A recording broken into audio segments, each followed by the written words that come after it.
Olá, queridos ouvintes. Antes de começarmos essa história emocionante que vai tocar seu coração, deixe seu comentário aqui embaixo dizendo seu nome e de onde você está nos acompanhando. Queremos conhecer cada um de vocês que faz parte desta comunidade incrível. E se você ainda não é inscrito no canal, aperte aquele botão de inscrição agora, porque histórias assim você não vai querer perder. Agora, comentem aí. Qual é seu nome e sua cidade? Estamos ansiosos para saber. Milionário com doença terminal é abandonado. Até uma enfermeira simples mudar tudo. A sala estava mergulhada em um silêncio cortante. O único som que ecoava era o bip ritmado do monitor cardíaco, marcando cada batimento como um relógio que contava não as horas, mas os dias restantes de uma vida. Deitado na cama hospitalar ajustável, um homem de 52 anos observava o teto branco com olhos que já não brilhavam mais. Seus cabelos grisalhos, antes penteados com precisão milimétrica por barbeiros particulares, agora caíam desalinhados sobre a testa pálida. As mãos, que um dia assinaram contratos milionários e apertaram as de presidentes e celebridades, tremiam levemente sobre o lençol branco. O rosto, outrora cheio de expressões confiantes e sorrisos calculados, estava marcado por uma magreza que não combinava com sua estrutura óssea naturalmente robusta. Eram 3h40 da tarde de uma terça-feira comum. Pela janela ampla do quarto privativo, a luz dourada da tarde de outono tentava entrar, mas as cortinas permaneciam fechadas por escolha dele. Não havia flores no criado mudo. Não havia fotografias sorridentes penduradas nas paredes.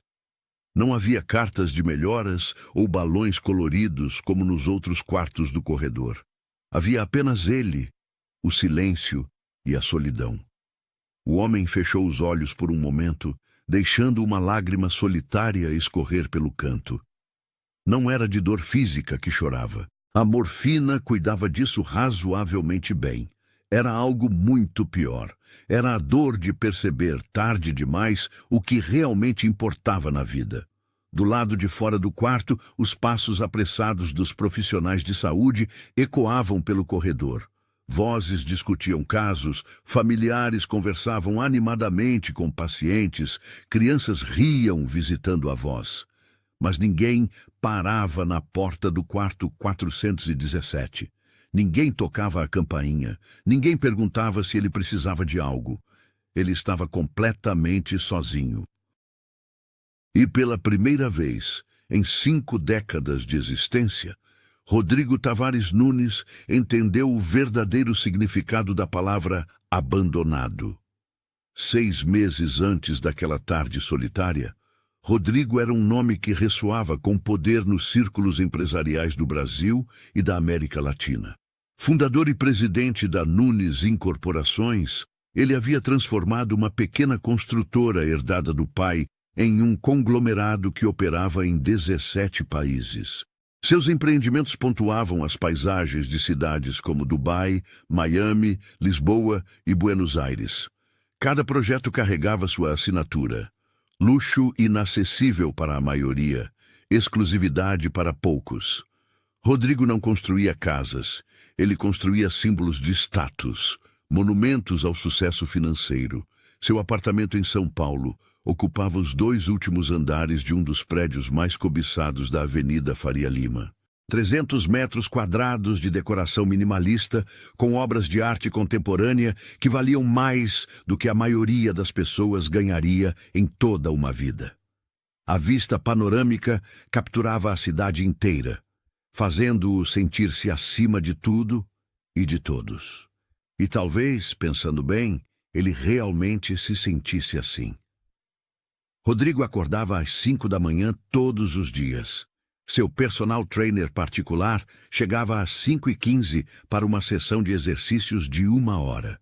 Às 6h30, seu chefe privado preparava um café da manhã balanceado, enquanto ele revisava relatórios financeiros no tablet. Às 7h40, o motorista o levava ao escritório, onde permanecia até às 9 ou 10 da noite. Fins de semana, Eram dedicados a jantares de negócios, eventos beneficentes, onde sua presença era mais sobre networking do que caridade, e, ocasionalmente, viagens internacionais em seu jato particular.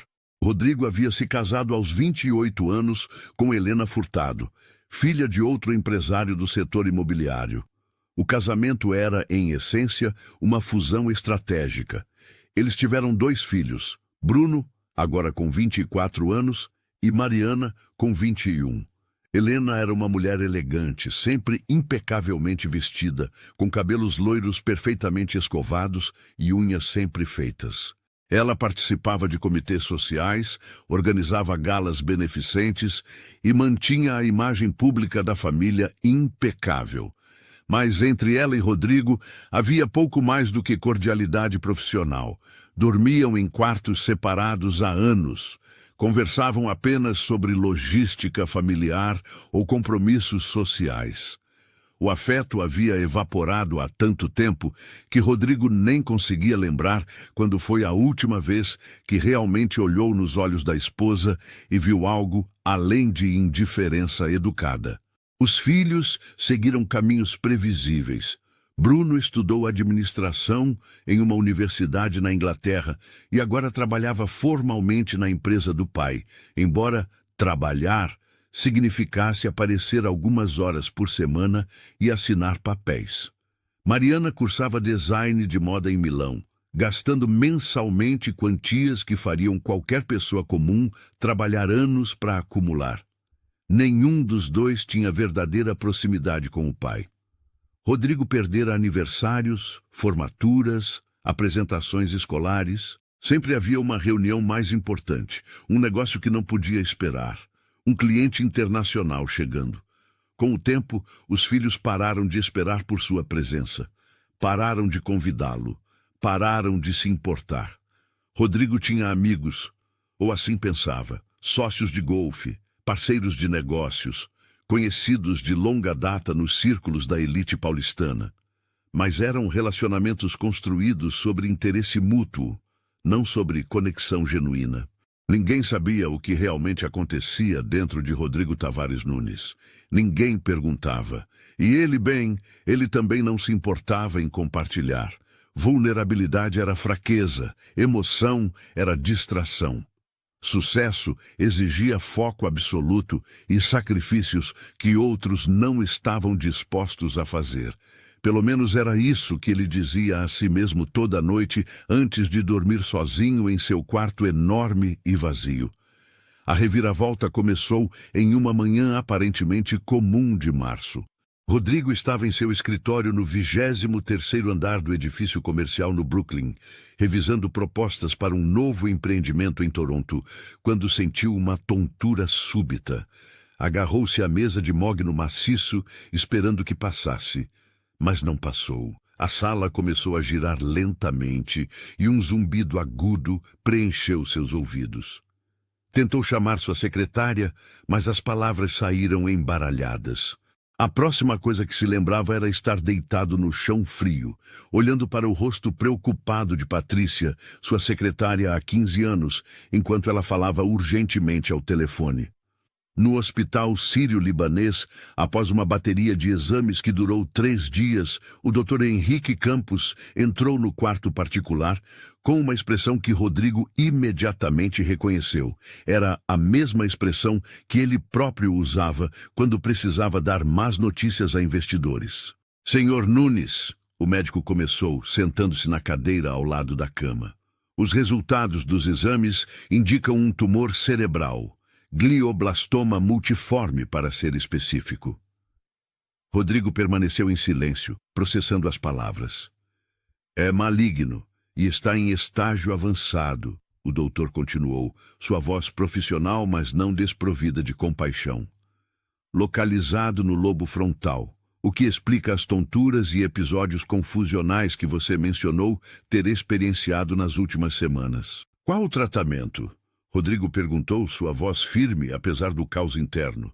Podemos tentar cirurgia, seguida de radioterapia e quimioterapia, mas preciso ser honesto com o senhor, Rodrigo. Dada a localização e o estágio do tumor, as perspectivas são limitadas. Limitadas como? O doutor Henrique respirou fundo. Com tratamento agressivo, estamos falando de talvez 1 ano, 1 ano e meio. Sem tratamento, menos de 6 meses. O silêncio que seguiu foi denso como concreto. E a qualidade de vida durante o tratamento? Rodrigo perguntou. Não será fácil. Os efeitos colaterais da quimioterapia podem ser severos. Náuseas, fadiga extrema, perda de cabelo, comprometimento cognitivo. A cirurgia em si traz riscos significativos. Rodrigo olhou pela janela do hospital, vendo a cidade se estender infinitamente. Sua cidade, seu império, seu legado. Preciso de um tempo para pensar, ele disse finalmente. Rodrigo não contou a ninguém imediatamente. Durante 2 semanas, manteve a rotina normalmente, mas algo havia mudado dentro dele. Cada conversa de negócios parecia trivial. Cada relatório financeiro, irrelevante. Pela primeira vez, ele olhava para sua vida e questionava o que realmente havia construído. Números em uma conta bancária, propriedades ao redor do mundo que ele raramente visitava, um nome em placas de empresas. Mas e pessoas? Quem realmente se importava com Rodrigo, o homem? Não Rodrigo, o empresário. A resposta o assustou. Ninguém. Ele decidiu fazer o tratamento. A cirurgia foi agendada para o início de abril, e durante os dias que antecederam o procedimento, Rodrigo finalmente contou à família. A reação de Helena foi contida, quase clínica. Vou reorganizar minha agenda para estar disponível durante o tratamento, ela disse, como se estivesse marcando um compromisso de salão. Não houve abraço, não houve lágrimas, apenas eficiência fria. Bruno estava em uma conferência em Londres e disse que tentaria voltar quando pudesse.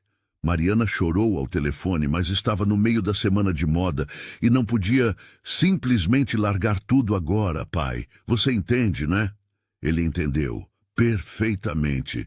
A cirurgia durou 11 horas. O Dr. Henrique conseguiu remover aproximadamente 70% do tumor, mas a localização tornou impossível ir além sem risco de danos neurológicos permanentes. A recuperação foi brutal. Rodrigo passou 2 semanas na UTI, lutando contra infecções e complicações.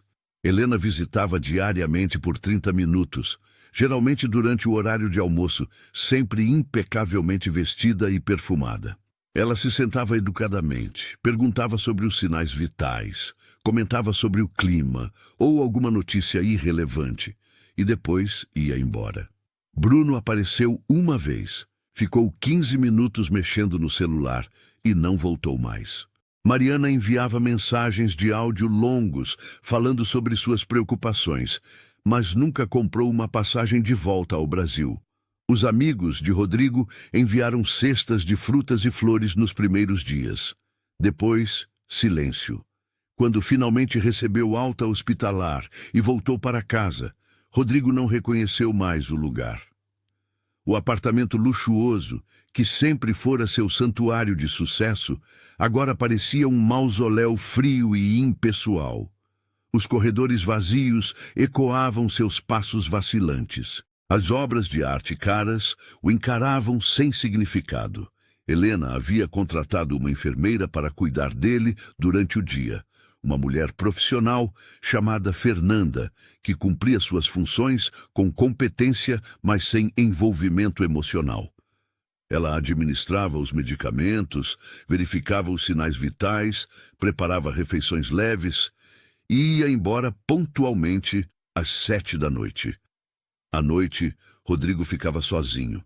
Helena dormia em seu quarto, com a porta fechada. Às vezes, Rodrigo a ouvia rindo ao telefone com amigas ou assistindo a algum programa de televisão. A vida dela continuava normalmente, apenas com o inconveniente adicional de ter um marido doente no mesmo apartamento. A quimioterapia começou 3 semanas após a cirurgia. As sessões eram terríveis. Rodrigo vomitava durante horas após cada aplicação. Seu cabelo caiu em tufos, deixando o couro cabeludo manchado e irregular. A fadiga era tão intensa que alguns dias ele mal conseguia sair da cama. Fernanda, a enfermeira contratada, fazia seu trabalho eficientemente, mas sem calor humano. Ela limpava o vômito, trocava os lençóis, administrava antieméticos. Mas não havia conversa. Não havia conforto. Era apenas um serviço prestado em troca de pagamento. Durante esse período, Rodrigo teve muito tempo para pensar. Deitado na cama, fraco demais para fazer qualquer coisa além de existir, ele revisitava sua vida com uma clareza brutal que nunca tivera antes. Lembrava-se de como tratava os funcionários de suas empresas. Números em planilhas, facilmente substituíveis. Lembrava-se de quantas vezes escolheu fechar um negócio em vez de ir ao recital de piano da filha. Lembrava-se de como ria cinicamente de colegas que priorizavam família sobre trabalho, chamando-os de fracos e sem ambição. Lembrava-se de sua própria arrogância, da certeza absoluta de que estava certo, de que sabia melhor que todos os outros como a vida deveria ser vivida. E agora, ali estava ele, rico além da imaginação, mas miseravelmente, dolorosamente sozinho. A situação piorou gradualmente. Após 3 meses de tratamento, ficou claro que a quimioterapia não estava funcionando como esperado. O tumor havia diminuído ligeiramente, mas não o suficiente. Pior ainda, novos pequenos focos haviam sido detectados em áreas adjacentes. O Dr. Henrique foi direto. Rodrigo, precisamos considerar cuidados paliativos. O foco agora deve ser sua qualidade de vida, não prolongamento a qualquer custo. Foi quando as coisas realmente começaram a desmoronar. Helena, que nunca fora particularmente afetuosa, mas ao menos mantinha as aparências, começou a ficar cada vez mais ausente. Viagens prolongadas para visitar amigas em outras cidades. Jantares que se estendiam até altas horas. Fins de semana inteiros fora. Uma noite, Rodrigo reuniu coragem e confrontou-a. Helena, eu sei que nosso casamento nunca foi perfeito, mas eu estou morrendo. Eu preciso de alguém. Ela o olhou com uma frieza que perfurou mais fundo que qualquer agulha de hospital. Rodrigo, você passou nossa vida inteira me tratando como uma peça decorativa, útil para eventos sociais, para manter as aparências, para dar à luz herdeiros. Você nunca em 24 anos me perguntou como eu estava de verdade. Nunca se interessou pelos meus sonhos, minhas frustrações, meus medos. E agora que você está vulnerável, agora que você finalmente precisa de algo emocional, você espera que eu magicamente me transforme na esposa devota? Eu sei que fui um mau marido, mas... Não! Ela o interrompeu, sua voz gélida. Você não foi apenas um mau marido. Você foi ausente. Você foi egoísta. Você construiu uma vida onde eu era uma funcionária bem paga, não uma parceira. E sabe o que é pior? Eu aceitei isso. Eu fiz um acordo silencioso com você. E agora ambos estamos pagando o preço. Então você vai embora? Agora? Helena ajeitou os cabelos, um gesto que Rodrigo reconheceu como seu mecanismo de defesa. Eu não vou abandoná-lo publicamente. Seria péssimo para minha imagem. Mas não espere que eu seja algo que nunca fui só porque você agora percebeu o que perdeu. Ela saiu do quarto e Rodrigo nunca mais tentou ter uma conversa íntima com ela. Os filhos foram ainda mais diretos em seu afastamento. Bruno estava oficialmente ocupado demais para visitar. Na verdade, como Rodrigo descobriu através de publicações em redes sociais que Patrícia, sua secretária, gentilmente lhe mostrou, o filho estava viajando pela Europa com amigos, curtindo festas e experiências gastronômicas. Quando Rodrigo ligou, confrontando-o, Bruno foi brutalmente honesto. Pai, eu passei minha vida inteira esperando que você aparecesse, esperando que você se importasse com algo além de dinheiro e negócios. Você perdeu todos os momentos importantes da minha vida, todos. E agora você quer que eu largue tudo e fique ao seu lado? Por quê? Por obrigação? Por culpa? Porque eu sou seu pai. Rodrigo sussurrou. Biologicamente, sim. Mas um pai de verdade é mais do que genética e contas bancárias. Um pai de verdade aparece. Um pai de verdade se importa. E você nunca foi esse homem para mim. A ligação terminou ali. Mariana era menos confrontadora, mas não menos distante. Suas desculpas eram sempre criativas. Um projeto importante, uma oportunidade única, um compromisso que não podia perder. Mas a mensagem era clara. Ela não estava vindo. Em uma videochamada particularmente dolorosa, ela finalmente disse: Pai, eu não sei como te confortar. Eu não te conheço. Você é um estranho para mim. Um estranho rico e poderoso que pagava minhas contas, mas um estranho mesmo assim. E agora você espera que eu saiba como ser filha de verdade? Eu não sei. Ninguém me ensinou. Rodrigo não conseguiu responder. Como poderia? Ela estava certa. Os meses seguintes foram uma espiral descendente. A saúde de Rodrigo deteriorava-se rapidamente. Os episódios de confusão mental tornaram-se mais frequentes. Algumas manhãs, ele acordava sem saber que dia era ou onde estava. A dor de cabeça era constante, uma pressão terrível que a medicação mal conseguia controlar. Fernanda, a enfermeira, pediu demissão após um incidente onde Rodrigo, em um momento de confusão, a confundiu com alguém de seu passado e ficou agressivo verbalmente. Ela foi profissional até o fim, dando 2 semanas de aviso, mas foi embora sem olhar para trás. Helena contratou substitutas, mas nenhuma ficava muito tempo. O trabalho era difícil, o paciente complicado e a atmosfera da casa absolutamente depressiva. Foi o Dr. Henrique quem sugeriu a mudança para o hospital. Rodrigo, você precisa de cuidados mais intensivos agora. Monitoramento constante, acesso imediato a médicos e equipamentos. Ficar em casa não é mais seguro. Rodrigo concordou.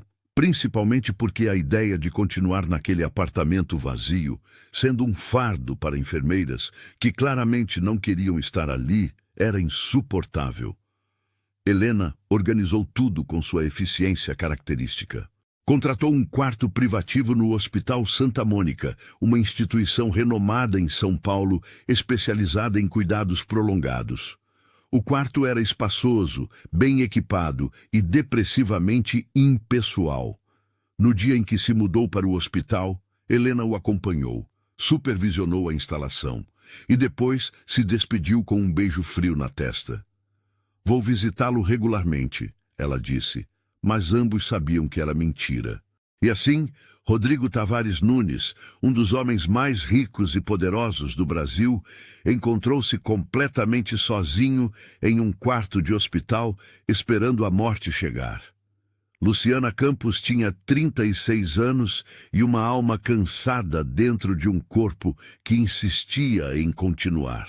Seus olhos castanhos, profundos, carregavam uma tristeza que nenhuma quantidade de maquiagem conseguia disfarçar, mas também uma centelha de determinação que se recusava a se apagar completamente. Seu cabelo castanho escuro estava sempre preso em um rabo de cavalo prático, com alguns fios rebeldes escapando durante os turnos longos. Não era particularmente alta, cerca de 1,65 m, mas tinha uma presença que preenchia os espaços por onde passava. Havia uma gentileza natural em seu rosto, mesmo quando estava exausta. Rugas finas começavam a se formar nos cantos dos olhos, não de idade, mas de quem havia chorado demais e sorrido quando não queria desistir. Luciana trabalhava como enfermeira no Hospital Santa Mônica há 12 anos. Começara recém-formada, cheia de idealismo e energia, sonhando em fazer diferença na vida das pessoas. A realidade da profissão foi um choque. Plantões de 12 horas que se estendiam para 16. Salários que mal cobriam as contas. Pacientes difíceis, familiares mais difíceis ainda, e um sistema de saúde que frequentemente colocava a burocracia acima de humanidade. Mas ela persistiu. Porque no meio de toda a dureza havia momentos Momentos onde ela segurava a mão de alguém enquanto eles recebiam notícias devastadoras. Momentos onde um simples gesto de gentileza fazia alguém chorar de gratidão. Momentos onde ela lembrava por que havia escolhido essa profissão. A vida pessoal de Luciana era marcada por perdas que a haviam moldado profundamente. Aos 23 anos, recém-casada com seu namorado de colégio, Marcelo, ela descobriu estar grávida. A alegria foi indescritível. Eles planejaram tudo: o quarto do bebê, os nomes possíveis, o futuro que construiriam juntos. Mas na 22ª semana de gestação, durante um exame de rotina, descobriram que o bebê tinha uma malformação incompatível com a vida. O coração de Luciana quebrou em pedaços tão pequenos que ela não tinha certeza se algum dia conseguiria juntá-los novamente. Davi, eles já haviam escolhido o nome, nasceu dormindo 3 semanas depois. Luciana segurou seu filho sem vida por horas, memorizando cada detalhe do rosto pequeno, das mãozinhas perfeitas, sabendo que era a única chance que teria. O luto quase destruiu seu casamento. Marcelo lidava com a dor se afastando, trabalhando horas extras, evitando conversas sobre o assunto. Luciana precisava falar, processar, chorar junto. Eles se tornaram estranhos, dividindo o mesmo apartamento. Tentaram novamente 1 ano depois. Outra gravidez, outra expectativa cautelosa. Desta vez, chegaram à 30ª semana antes que as complicações começassem. Pré-eclâmpsia severa. A bebê, Sofia, eles a haviam chamado, nasceu prematura de emergência. Ela viveu por 17 dias na UTI neonatal. 17 dias onde Luciana praticamente morou no hospital, sentada ao lado da incubadora, cantando baixinho, lendo histórias para uma bebê que era toda tubos e monitores. 17 dias de esperança frágil. Então, em uma manhã fria de julho, o coração minúsculo de Sofia simplesmente parou.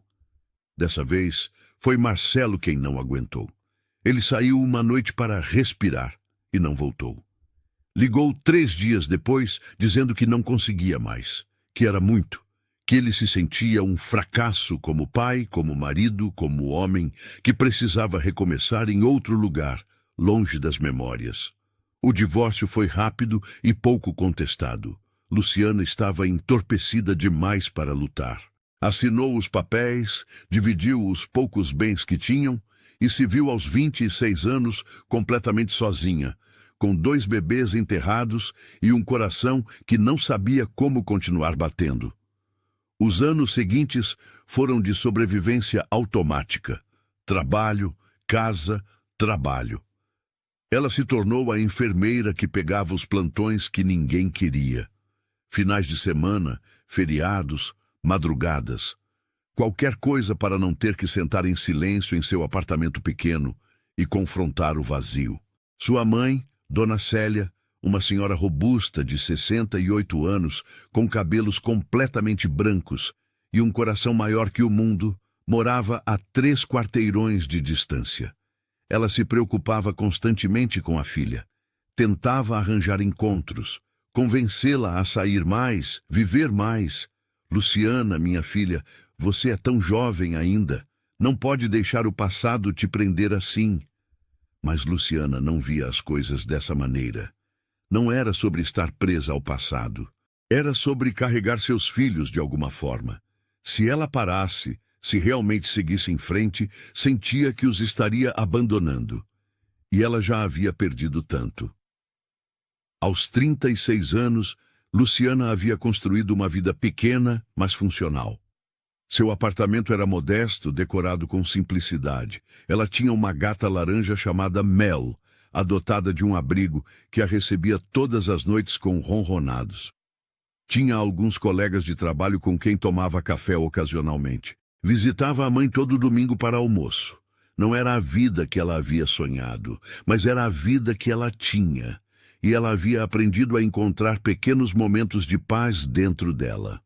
Foi em uma segunda-feira chuvosa de setembro que Luciana foi designada para cuidar do paciente no quarto 417. É um caso complicado, a enfermeira-chefe Vera explicou durante a passagem de plantão. Rodrigo Tavares Nunes, 52 anos, glioblastoma em estágio terminal. Ele já passou por cirurgia e quimioterapia, mas não respondeu bem. Está em cuidados paliativos agora. Família? Luciana perguntou, folheando o prontuário. Vera fez uma expressão que Luciana conhecia bem. Esposa que aparece uma vez por semana, por meia hora. 2 filhos adultos que não visitam, sem outros parentes próximos. Ele é bastante solitário. Luciana assentiu. Ela havia cuidado de muitos pacientes solitários ao longo dos anos. Sempre a partia o coração, mas ela havia aprendido a manter uma distância profissional. Compaixão, sim. Envolvimento emocional profundo, não. Era a única forma de sobreviver nessa profissão. Quando entrou no quarto 417 pela primeira vez, Luciana encontrou um homem que parecia muito mais velho que seus 52 anos. Rodrigo estava deitado na cama ajustável, olhando para o teto com uma expressão vazia. Seu rosto estava macilento, os cabelos ralos e desgrenhados, os olhos fundos em órbitas escuras. Mas foi a solidão palpável que mais impactou Luciana. O quarto era tecnicamente confortável, mas não havia vida nele. Nenhuma flor, nenhuma foto, nenhum toque pessoal. Apenas equipamentos médicos e paredes brancas. Bom dia, Sr. Nunes. Ela disse com sua voz profissional, mas gentil. Meu nome é Luciana e vou ser sua enfermeira a partir de hoje. Rodrigo virou lentamente a cabeça para olhá-la. Por um momento ele não disse nada, apenas a observou com olhos que pareciam ter desistido de tudo. Oi, ele finalmente murmurou, sua voz rouca de desuso. Luciana começou sua rotina. Verificou os sinais vitais, ajustou a medicação intravenosa, checou as anotações no prontuário. Durante tudo isso, ela manteve uma conversa leve, como sempre fazia. A chuva está forte lá fora hoje. Bom para dormir, ruim para o trânsito. Ela comentou enquanto anotava a pressão arterial. Você conseguiu tomar o café da manhã? Não estava com fome. Entendo. Mas é importante tentar comer um pouco. Que tal se eu pedir algo leve? Talvez um caldo ou uma torrada? Rodrigo não respondeu. Simplesmente voltou a olhar para o teto. Luciana terminou seus procedimentos e estava prestes a sair quando uma sensação estranha a fez parar na porta. Ela olhou para trás, para aquele homem completamente sozinho, e algo dentro dela cedeu levemente. Senhor Nunes, ela disse suavemente, se precisar de qualquer coisa mesmo, pode chamar. Não apenas para coisas médicas. Se quiser conversar ou se sentir muito sozinho, pode apertar o botão. Eu venho. Pela primeira vez, algo cintilou nos olhos de Rodrigo. Surpresa, talvez, ou descrença. Por que você faria isso? Ele perguntou.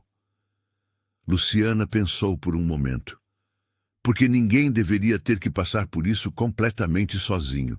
E então ela saiu, não percebendo que aquelas palavras simples haviam plantado uma semente minúscula de algo que Rodrigo pensava estar completamente morto dentro dele. Esperança. Nos primeiros dias, a rotina continuou como sempre. Luciana entrava no quarto várias vezes durante seu plantão, fazia seus procedimentos, trocava algumas palavras educadas e saía. Rodrigo permanecia em sua concha de silêncio e autocomiseração. Mas Luciana começou a notar coisas. Pequenos detalhes que outros profissionais talvez ignorassem. Notou que Rodrigo sempre parecia mais alerta pela manhã cedo, antes que a fadiga do dia o engolisse. Notou que ele observava a porta sempre que ouvia passos no corredor, como se parte dele ainda esperasse que alguém entrasse para visitá-lo. Notou a forma como suas mãos tremiam ligeiramente quando ele tentava segurar um copo d'água e o orgulho ferido em seus olhos quando ela oferecia ajuda. Notou principalmente a profunda tristeza que emanava dele como uma aura física. No quarto dia, durante uma troca de medicação, Rodrigo finalmente falou mais do que palavras monossilábicas. Você tem filhos? Ele perguntou de repente. A pergunta pegou Luciana desprevenida. Ela parou o que estava fazendo, sentindo a dor familiar apertar seu peito. Tive. Ela respondeu honestamente, sua voz suave. 2. Mas eles não ficaram. Rodrigo a olhou com mais atenção, vendo pela primeira vez a tristeza que ela carregava. Sinto muito. Eu também sinto pelo senhor, Luciana disse, retomando sua tarefa. Sinto que está passando por isso sem apoio. É culpa minha, Rodrigo disse, sua voz carregada de amargura. Tudo é culpa minha. Eu passei a vida inteira construindo um império e destruindo relacionamentos. E agora, quando finalmente percebo o que realmente importa, é tarde demais. Luciana terminou de ajustar o gotejamento e sentou-se na cadeira ao lado da cama, algo que ela normalmente não fazia. Nunca é tarde demais para reconhecer os erros, ela disse calmamente. Às vezes, tudo o que podemos fazer é aceitar as consequências e tentar ser melhores com o tempo que nos resta. E que tempo me resta? Rodrigo riu amargamente. Semanas? Meses, se tiver sorte? Tempo suficiente para fazer as pazes consigo mesmo, pelo menos. Rodrigo a olhou longamente. Você fala como alguém que já enfrentou demônios próprios. Todos nós enfrentamos, Luciana respondeu, levantando-se. A diferença está em como escolhemos lidar com eles. Ela saiu do quarto, deixando Rodrigo com pensamentos que ele não tinha há muito tempo. Sobre redenção, sobre mudança, sobre a possibilidade de que talvez, só talvez, seus últimos dias não precisassem ser completamente vazios.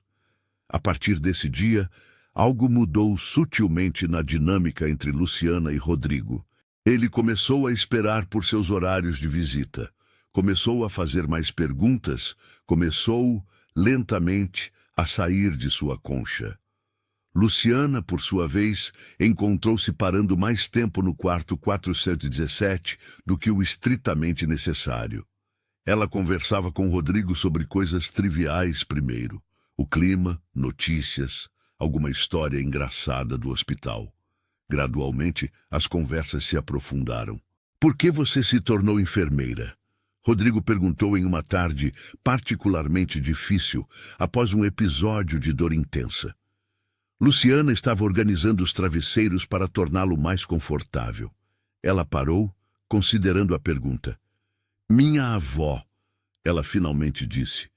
Ela teve câncer quando eu era adolescente.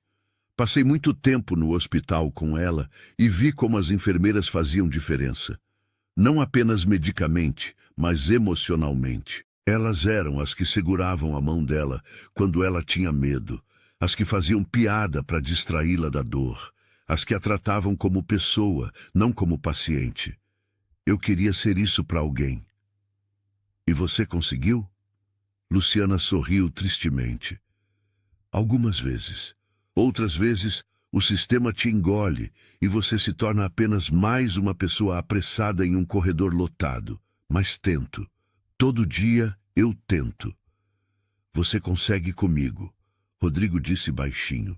Você é a primeira pessoa em meses que me olha como se eu ainda fosse humano, não apenas um corpo doente. As palavras tocaram Luciana mais profundamente do que ela esperava.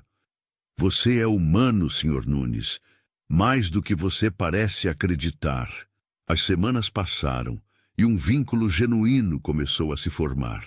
Luciana descobriu que Rodrigo, apesar de todos seus erros, tinha uma mente afiada e um senso de humor seco que ocasionalmente emergia. Ele, por sua vez, descobriu em Luciana uma força silenciosa que ele havia passado a vida inteira ignorando em outras pessoas. Uma noite, durante um plantão particularmente tranquilo, Rodrigo finalmente abriu-se completamente.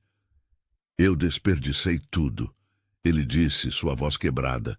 52 anos e o que eu tenho para mostrar? Dinheiro que não posso levar comigo. Propriedades que vão ser divididas por pessoas que mal me conhecem. Um nome que será esquecido em uma geração. E o que você gostaria de ter? Luciana perguntou, sentada na cadeira ao lado da cama, tricotando um cachecol durante os momentos calmos de seu plantão. Conexão. Rodrigo respondeu imediatamente. Alguém que sentisse minha falta de verdade. Alguém que guardasse memórias boas de mim. Filhos que chorassem em meu funeral, não por obrigação, mas por amor genuíno. Uma esposa que segurou minha mão, não porque tinha que segurar, mas porque queria segurar. Lágrimas escorriam livremente por seu rosto agora. Eu queria ter sido um pai melhor, um marido melhor, uma pessoa melhor. E agora é tarde demais. Eu não posso voltar atrás e consertar nada. Eu vou morrer sozinho, e é exatamente o que eu mereço. Luciana colocou o tricô de lado e se aproximou. Fez algo que ia contra todos os protocolos profissionais, mas que seu coração insistia em fazer. Ela pegou a mão de Rodrigo e a segurou firmemente. Você não está sozinho agora, ela disse com convicção. Eu estou aqui, e não porque é meu trabalho, mas porque eu escolho estar. Rodrigo apertou sua mão como se fosse uma tábua de salvação. Por quê? Por que você se importa? Eu sou só mais um paciente. Porque reconheço dor quando vejo. Luciana respondeu, sua própria voz embargada. Porque já passei por perdas que me fizeram querer desistir. Porque sei como é sentir que a vida acabou antes mesmo de terminar. E porque, apesar de todos os seus erros, você está tentando. Você está reconhecendo. Você está arrependido. E isso significa algo. Eles ficaram assim por um longo tempo, duas almas feridas, encontrando conforto temporário uma na outra. Os dias seguintes trouxeram uma transformação surpreendente em Rodrigo. Pela primeira vez em meses, ele começou a mostrar interesse pela vida novamente. Não pela vida em um sentido grandioso de negócios e conquistas, mas pela vida nos detalhes pequenos e cotidianos. Ele começou a perguntar sobre o dia de Luciana, sobre sua mãe, sobre Mel, a gata. Ele ouvia suas histórias com atenção genuína, fazendo perguntas, lembrando detalhes de conversas anteriores. Luciana, por sua vez, começou a compartilhar mais. Falou sobre Davi e Sofia pela primeira vez em anos com alguém além de sua mãe ou terapeuta. Falou sobre o casamento que não sobreviveu ao luto. Falou sobre como ela havia reconstruído sua vida tijolo por tijolo, mesmo quando parecia impossível. Você é mais forte do que eu jamais fui, Rodrigo disse em uma dessas conversas. Não, Luciana corrigiu. Eu apenas aprendi que força não é sobre nunca cair. É sobre levantar toda vez que cai, mesmo quando não quer. Um dia, Rodrigo fez um pedido incomum. Luciana, você poderia me ajudar a escrever cartas? Cartas? Para meus filhos, para Helena, para pessoas que eu machuquei ao longo da vida. Eu não posso consertar o passado, mas talvez possa deixar algo honesto para trás. Luciana trouxe papel e caneta no dia seguinte. Durante as tardes, quando a dor estava controlada e Rodrigo estava mais lúcido, eles trabalhavam nas cartas juntos. Para Bruno, Rodrigo escreveu: Meu filho, sei que não tenho o direito de me chamar assim. Um pai verdadeiro está presente, e eu nunca estive. Não vou insultar sua inteligência pedindo perdão ou esperando que você magicamente comece a me amar agora. Mas preciso que você saiba algumas coisas. Cada momento que perdi de sua vida foi minha escolha. Uma escolha errada, motivada por prioridades erradas. Eu acreditei que sucesso material era a única coisa que importava, e essa crença me custou tudo que realmente tinha valor. Você mereceu um pai melhor, um pai que fosse aos seus jogos de futebol, que te ensinasse a fazer a barba, que estivesse lá quando você teve seu coração partido pela primeira vez. Você mereceu alguém que te fizesse saber todos os dias que era amado, não por conquistas ou potencial, mas simplesmente por existir. Sinto muito por não ter sido esse pai. Espero que um dia você encontre um jeito de construir uma vida melhor que a minha. Uma vida onde sucesso seja medido em relacionamentos, não em contas bancárias. Com amor que sempre existiu, mesmo quando eu não soube demonstrar seu pai para Mariana. Minha filha, lembro do dia em que você nasceu. Te segurei nos braços e prometi que daria tudo a você. E eu dei, exceto a única coisa que realmente importava. Meu tempo, minha presença, meu amor demonstrado em ações, não em dinheiro. Você era tão talentosa, tão cheia de vida. Lembro de te ver desenhando quando era pequena, criando mundos inteiros com giz de cera. Eu deveria ter me sentado ao seu lado e desenhado com você. Deveria ter ido às suas apresentações de balé. Deveria ter trançado seu cabelo, mesmo que ficasse torto. Deveria ter estado lá quando você precisava de um pai, não de um provedor financeiro. Você se tornou uma mulher incrível apesar de mim, não por causa de mim. E isso é algo que eu preciso reconhecer. Sua força vem de dentro de você, e espero que você continue construindo a vida que deseja. Te amo de uma forma que nunca aprendi a expressar adequadamente. Seu pai. Para Helena, a carta foi mais difícil. Helena, nosso casamento foi uma mentira confortável que ambos sustentamos por décadas. Mas a responsabilidade maior é minha. Eu te pedi em casamento por razões erradas e passei nossa vida juntos te tratando como uma parceira de negócios, não como uma companheira de vida. Você mereceu um marido que te amasse apaixonadamente, que te perguntasse sobre seus sonhos, que dançasse com você na cozinha, que te olhasse mesmo depois de 20 anos com aquele brilho nos olhos que diz: eu te escolheria de novo. Eu nunca fui esse homem, e você se adaptou a isso com uma graça que eu nunca apreciei adequadamente.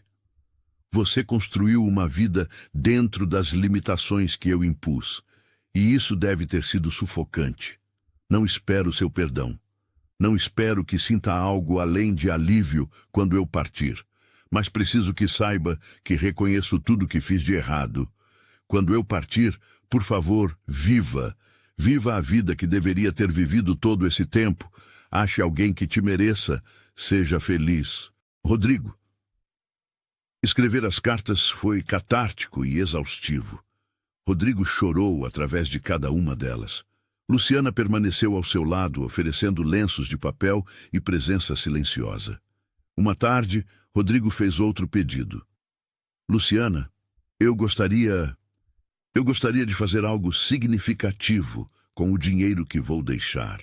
Algo além de simplesmente passar para herdeiros que não precisam dele.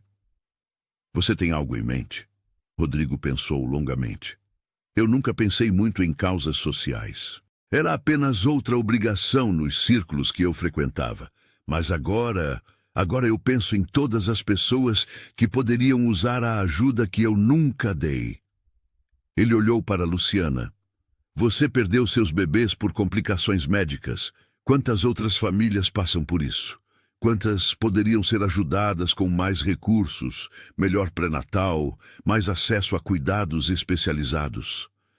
Luciana sentiu lágrimas queimarem seus olhos. Eu quero criar um fundo, Rodrigo continuou, sua voz ganhando força, para famílias que estão passando por gestações de alto risco ou que perderam bebês. Não apenas apoio financeiro, mas apoio psicológico, grupos de suporte, tudo que poderia ter ajudado você. Rodrigo, Luciana sussurrou, incapaz de formar palavras adequadas. E há mais, ele disse. Quero criar um programa no hospital, algo que garanta que pacientes sem família, pacientes sozinhos, tenham apoio, visitas regulares, companhia, alguém que se importe. Porque ninguém deveria ter que passar por doença terminal completamente só. Isso é lindo, Luciana finalmente conseguiu dizer. Você me ajudaria a organizar isso? Sei que é muito pedir, mas você entende. Você sabe o que essas pessoas precisam porque você passou por isso. Luciana não hesitou. Sim, claro que sim.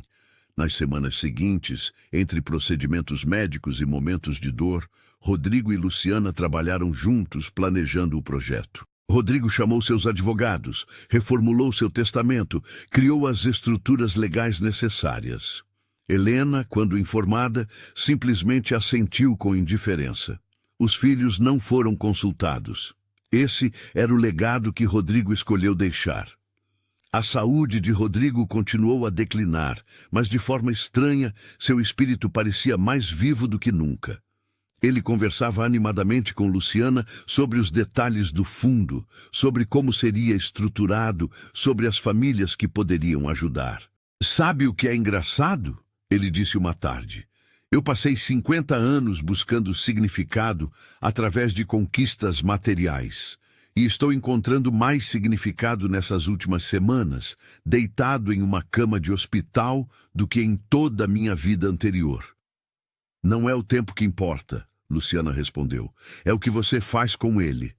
Rodrigo começou também a se abrir sobre memórias antigas, antes de se tornar o empresário implacável. "Eu era diferente quando jovem", ele contou. "Mais suave, mais idealista. Meu pai dizia que eu era fraco demais para os negócios. Ele me ensinou que sentimentos eram fraquezas, que compaixão era sinal de fracasso.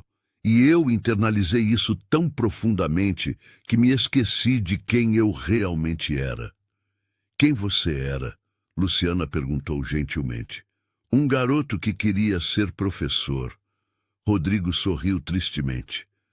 "Acredita nisso? Eu queria ensinar literatura. Adorava livros, histórias, a forma como palavras podiam criar mundos inteiros.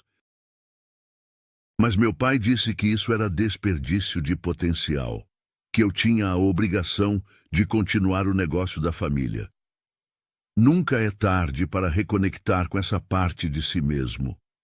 Rodrigo olhou para ela com afeto genuíno. "Você tem um jeito de fazer tudo parecer possível, mesmo quando claramente não é. Porque a maioria das coisas é possível", Luciana respondeu. "Só precisamos ter coragem de tentar." Inspirado pela conversa, Rodrigo pediu livros.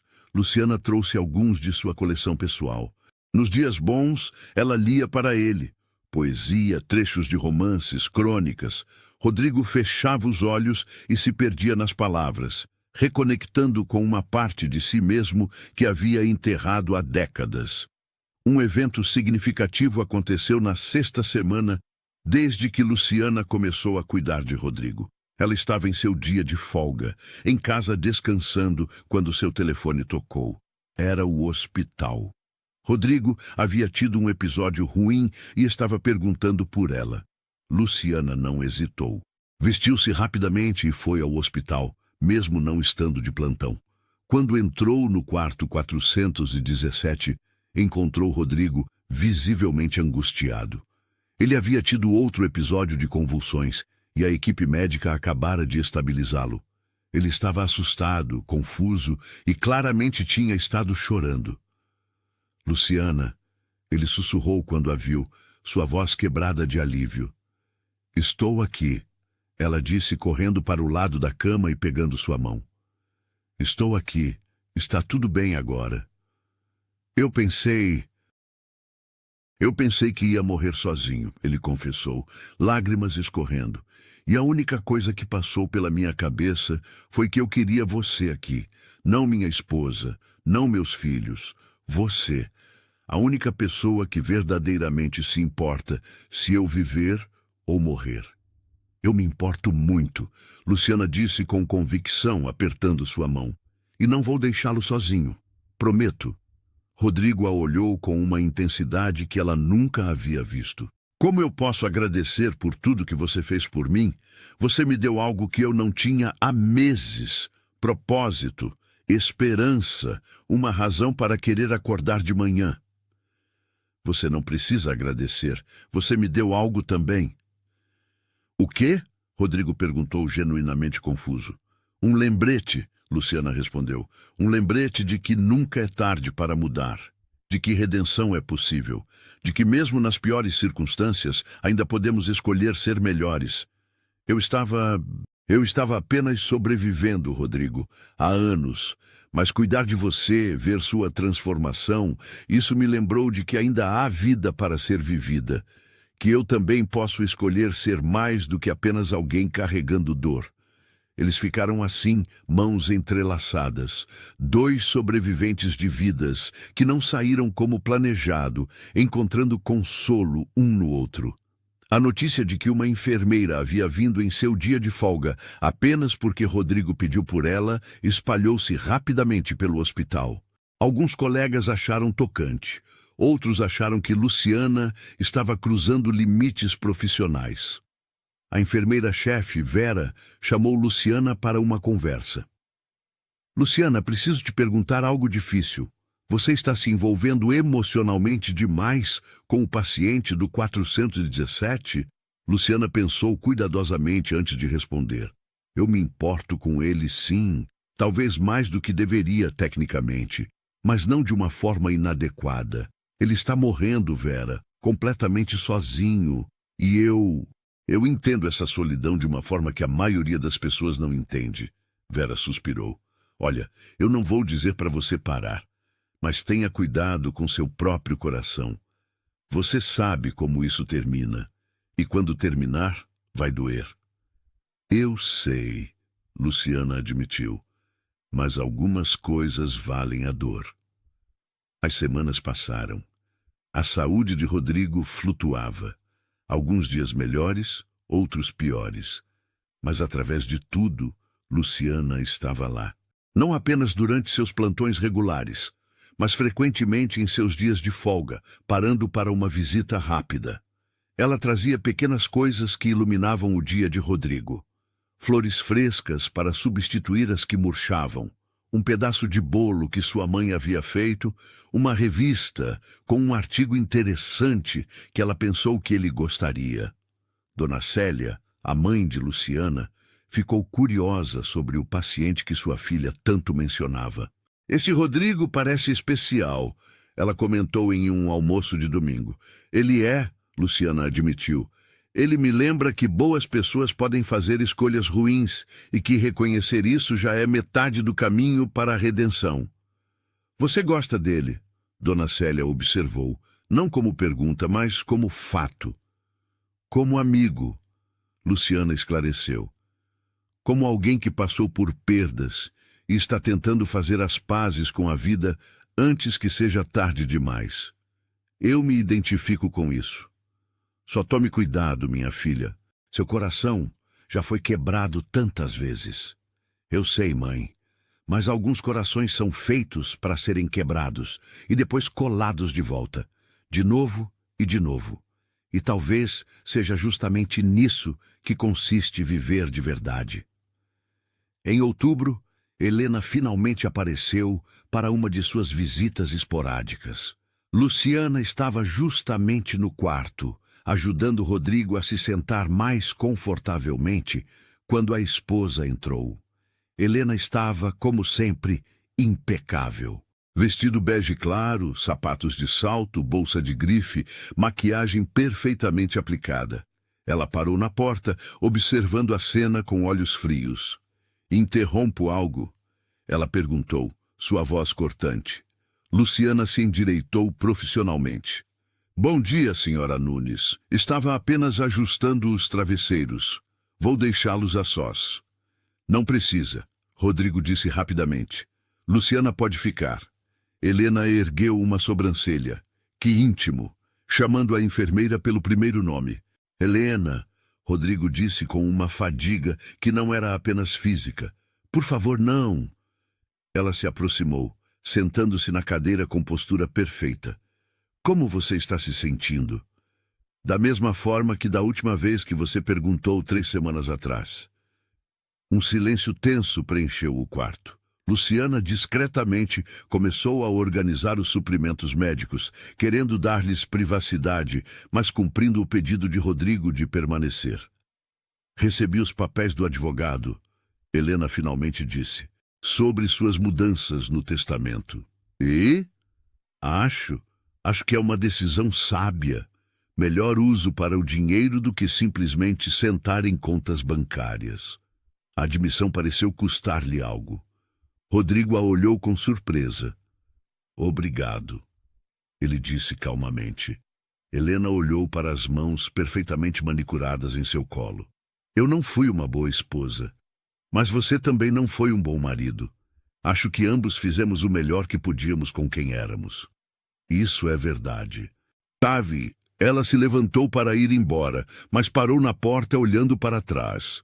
Essa enfermeira, Luciana, ela se importa com você. De verdade, é mais do que você teve da maioria de nós. E com isso, Helena saiu e foi a última vez que visitou. Novembro trouxe uma deterioração notável na condição de Rodrigo. Os episódios de confusão tornaram-se mais frequentes. A dor, mais intensa. Ele dormia a maior parte do tempo agora, acordando apenas por breves períodos. O doutor, Henrique chamou Luciana de lado um dia. É questão de semanas agora, talvez dias. O corpo dele está desistindo. Luciana assentiu, sentindo o peso familiar da perda iminente apertar seu peito. Mas dessa vez era diferente, porque dessa vez ela não era apenas uma profissional cuidando de um paciente. Era uma amiga preparando-se para dizer adeus a alguém que significava algo real. Ela começou a passar ainda mais tempo no quarto 417. Nas noites em que não estava oficialmente de plantão, ela ainda aparecia, sentando-se ao lado da cama de Rodrigo, lendo para ele mesmo quando ele dormia, só para que ele soubesse que não estava sozinho. Uma noite, Rodrigo acordou de um sono profundo e encontrou Luciana tricotando calmamente na cadeira ao lado da cama. Você está sempre aqui, ele murmurou, sua voz fraca. Onde mais eu estaria? Ela respondeu com um sorriso gentil. Vivendo sua vida. Fazendo coisas que pessoas de 36 anos deveriam estar fazendo. Estou fazendo exatamente o que quero fazer, Luciana assegurou. Rodrigo a observou em silêncio por um momento. Você sabe o que percebi? Eu passei a vida inteira cercado de pessoas, mas morri sozinho de qualquer forma. E você passou sua vida se isolando da dor, mas está aqui, escolhendo estar presente para alguém que vai te causar dor inevitavelmente. A dor do afeto é preferível ao vazio da indiferença, Luciana respondeu. Eu gostaria de ter aprendido isso 50 anos atrás. Mas você aprendeu agora, e isso significa algo. Uma tarde, Rodrigo pediu algo inesperado. Luciana, você pode me levar para fora? Só por alguns minutos? Fora do quarto? Fora do hospital. Eu quero ver o céu, sentir o vento, lembrar como é estar vivo em vez de apenas existir. Era contra as regras, tecnicamente. Rodrigo estava em condição delicada, conectado a medicações intravenosas, precisando de monitoramento constante. Mas Luciana olhou para ele, para esse homem que havia desperdiçado a vida inteira e estava agora desesperado por apenas um último momento de liberdade, e tomou uma decisão. Vou organizar, ela disse. Com a ajuda de colegas compreensivos e um médico que escolheu não fazer perguntas difíceis, eles conseguiram arranjar uma cadeira de rodas equipada e uma bomba de infusão portátil. Luciana envolveu Rodrigo em cobertores quentes e o levou pelo corredor para o elevador e, finalmente, para o pequeno jardim no térreo do hospital. Era uma tarde de novembro clara e fresca. O sol estava começando a se pôr, pintando o céu em tons de laranja e rosa. Algumas árvores ainda tinham folhas, balançando gentilmente na brisa. Rodrigo fechou os olhos e respirou profundamente, seu rosto voltado para o sol morrente. Obrigado, ele sussurrou. Muito obrigado. Eles ficaram ali por 20 minutos, em silêncio confortável. Luciana sentada em um banco próximo, observando Rodrigo absorver o mundo exterior que ele não via há meses. Quando ela finalmente o levou de volta para o quarto, havia lágrimas em seus olhos, mas também uma paz que não estava lá antes. Esse foi o melhor presente que alguém já me deu, ele disse quando ela o ajudou a voltar para a cama. Nos últimos dias, Rodrigo flutuava entre consciência e inconsciência. Nos momentos de lucidez, ele e Luciana conversavam sobre tudo e nada. Memórias da infância, lugares que ele nunca visitou, mas queria ter visitado. Coisas simples que ele agora percebia serem extraordinárias. Se você pudesse voltar, Luciana perguntou em uma dessas conversas, e mudar uma coisa, o que seria? Rodrigo pensou por um longo tempo. Eu teria aprendido a amar antes de aprender a conquistar. Teria entendido que construir relacionamentos é mais importante que construir impérios. Teria sido vulnerável quando tinha medo, em vez de construir paredes. Ele olhou para ela com olhos que brilhavam com lucidez momentânea. Mas se eu não tivesse feito todas aquelas escolhas erradas, não estaria aqui agora. Não teria te conhecido.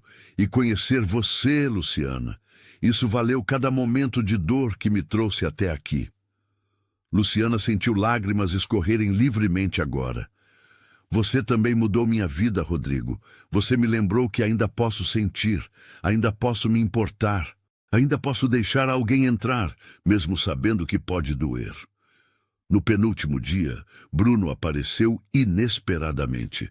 Luciana estava lá quando ele entrou, hesitante e claramente desconfortável. Ele havia lido a carta que Rodrigo enviou semanas atrás, e algo nela finalmente o moveu a agir. Pai, ele disse baixinho da porta. Rodrigo virou a cabeça lentamente, seus olhos levando um momento para focar. Quando reconheceu o filho, algo quebrou dentro dele. Bruno! Ele sussurrou, sua voz carregada de emoção. Bruno se aproximou da cama. Ele parecia mais velho do que Rodrigo lembrava, mais cansado.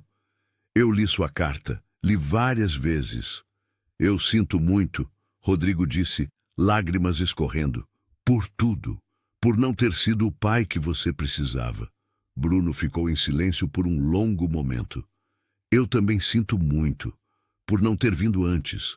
Por desperdiçar o tempo que tínhamos. Luciana discretamente começou a sair para dar-lhes privacidade, mas Rodrigo chamou por ela.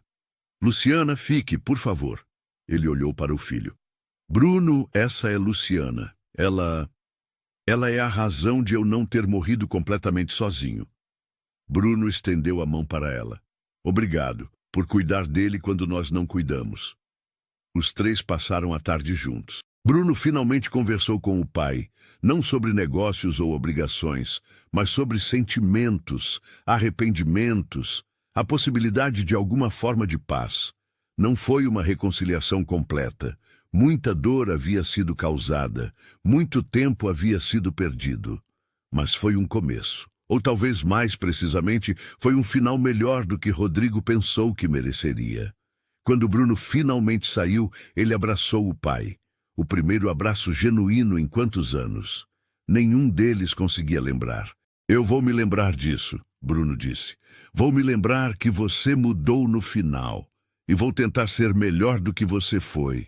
E melhor do que eu tenho sido. Na última noite, Rodrigo estava mais consciente do que havia estado em dias. Luciana estava lá, como sempre, sentada ao lado da cama. Você vai ficar? Ele perguntou, sua voz mal um sussurro. Vou ficar, ela prometeu. O tempo que for necessário. Eu tenho medo, ele admitiu. Não de morrer exatamente, mas de desaparecer completamente. De ser esquecido. Você não será esquecido, Luciana assegurou, segurando sua mão firmemente. As famílias que o fundo ajudar vão se lembrar. O hospital vai se lembrar. Bruno vai se lembrar. E eu nunca vou esquecer. Rodrigo sorriu fracamente. Prometa algo. Qualquer coisa. Continue vivendo. Não apenas sobrevivendo, mas verdadeiramente vivendo. Ache alegria. Abra seu coração. Não deixe que a dor te defina.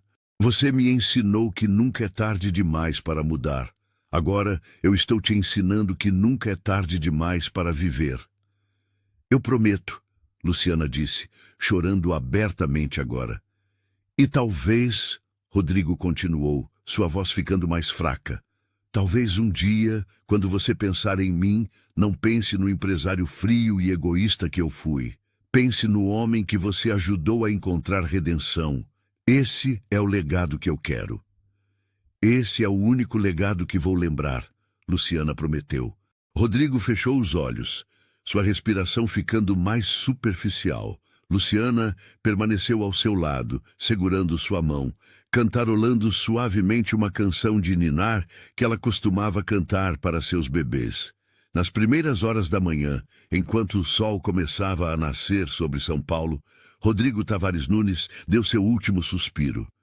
Ele não estava sozinho, ele estava em paz, e ele finalmente, pela primeira vez em sua vida, sentiu-se verdadeiramente amado. Epílogo. 3 meses depois, Luciana estava no lançamento oficial do Fundo de Apoio a Famílias em Luto Perinatal Rodrigo Nunes. Era uma pequena cerimônia no próprio Hospital Santa Mônica, com presença da diretoria do hospital, alguns profissionais de saúde e, surpreendentemente, Bruno. Ele havia se envolvido ativamente na implementação do fundo, trabalhando junto com Luciana para garantir que a visão de seu pai fosse realizada adequadamente. Acho que finalmente entendo, Bruno disse a Luciana durante a recepção. Porque ele mudou tanto no final. Você o viu, verdadeiramente o viu, e isso fez toda a diferença. Ele mereceu ser visto, Luciana respondeu. Todos merecem. O programa de acompanhamento para pacientes solitários também estava em implementação. Voluntários treinados agora visitavam regularmente pacientes sem família, oferecendo companhia e presença humana nos momentos mais difíceis. Dona Célia estava orgulhosa da filha. Você transformou sua dor em propósito. É a coisa mais bonita que alguém pode fazer. Luciana também havia feito mudanças em sua própria vida. Começou terapia regularmente, algo que ela havia evitado por anos. Adotou um segundo gato, um filhote preto que ela chamou de Rodrigo, em homenagem ao amigo que a ensinou sobre segundas chances. Mais significativamente, ela começou a se abrir para a possibilidade de conexões mais profundas. Não necessariamente romance, ela ainda não estava pronta para isso, mas amizades genuínas, momentos de alegria, permissão para sentir plenamente tanto a dor quanto a felicidade. Uma tarde, visitando o túmulo de Rodrigo, algo que ela fazia mensalmente, Luciana falou com ele como fazia quando estava vivo. Você tinha razão, ela disse ao ar. Sobre viver de verdade.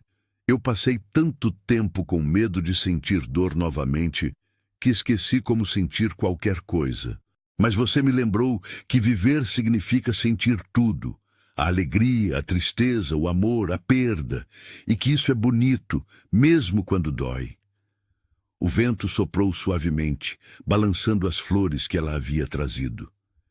Obrigada, ela sussurrou, por me deixar fazer parte de sua jornada, por me mostrar que redenção é possível, por ser meu amigo quando ambos precisávamos de um. Enquanto Luciana caminhava de volta para o carro, o sol se pôs sobre a cidade, pintando o céu em tons dourados.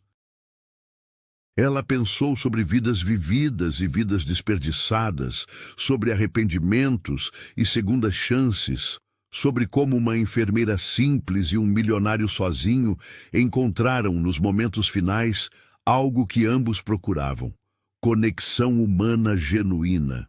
E ela sorriu, porque apesar de toda a tristeza, ela havia ganhado algo precioso, um lembrete de que cada dia é uma oportunidade para escolher ser melhor, para amar mais profundamente, para viver mais plenamente. Afinal, nunca é tarde demais para mudar. Nunca é tarde demais para se importar. E nunca é tarde demais para ser verdadeiramente humano.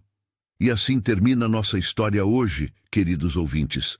Uma história sobre encontros improváveis, sobre redenção nos momentos finais, sobre como atos simples de gentileza podem transformar vidas completamente. Se essa história tocou seu coração, não esqueça de deixar seu like aqui embaixo. Inscreva-se no canal para mais histórias que vão emocionar e inspirar você. E me conta nos comentários o que você faria diferente em sua vida se soubesse que seu tempo está acabando. Que legado você quer deixar? Até a próxima história, meus amigos. E lembrem-se, nunca é tarde para escolher ser gentil. Nunca é tarde para realmente ver alguém. E nunca é tarde para viver de verdade. Um abraço e até logo.